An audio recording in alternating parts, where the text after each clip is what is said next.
This is Benelli 254, originally known as Benelli 250 Quattro. It was at the time, the smallest production 250cc inline-4 motorcycle produced by the Italian manufacturer Benelli from 1977 to 1984. The model was also badge engineered as Moto Guzzi 254.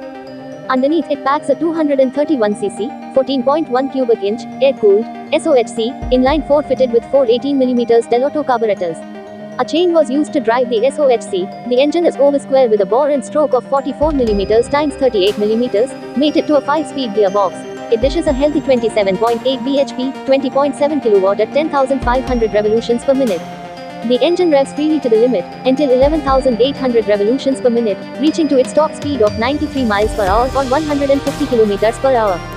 The model had a single down-tube cradle frame, suspended by telescopic forks up front and a swing arm with dual shocks at rear. For stock and power, it gets a Grimca front disc up front and a drum at rear. Above all, it only weighed about 117 kg dry.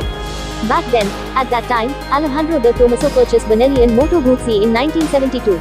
He set about introducing a range of new models, including one to take advantage of the tax concessions on machines under 250cc in Italy and other markets.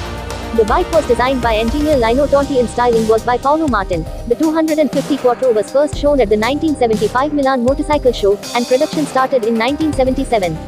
All the plastic and aluminium were used extensively to keep the weight down to 117 kg, 258 pounds. Martin's seat styling included uncluttered handlebars, with the Clopson front brake master cylinder mounted in the tank. This reduced the tank capacity to 8.5 liters, and gave the bike a range of 75 to 85 miles, 121 to 137 kilometers only. The British Moto Guzzi importers declined to import the model because of the range. The Benelli version was aimed for sports market, whereas the Moto Guzzi was intended to be more touring-oriented. The two brands used different tanks and seat humps. On the Benelli 3-spoke cast wheels were fitted and 6-spoke on the Guzzi. The machine was expensive compared to its rivals and sales were slow. The Guzzi version stopped production in 1981, although was still available in showrooms for a few years. Less than 1,000 of the Guzzi version were produced. The Benelli variant stopped production in 1984. A restyled version, the Benelli 304, was introduced in 1983 and ended in 1986. It was fitted with a twin down-tube frame and power output raised to 29 bhp, 22 kW.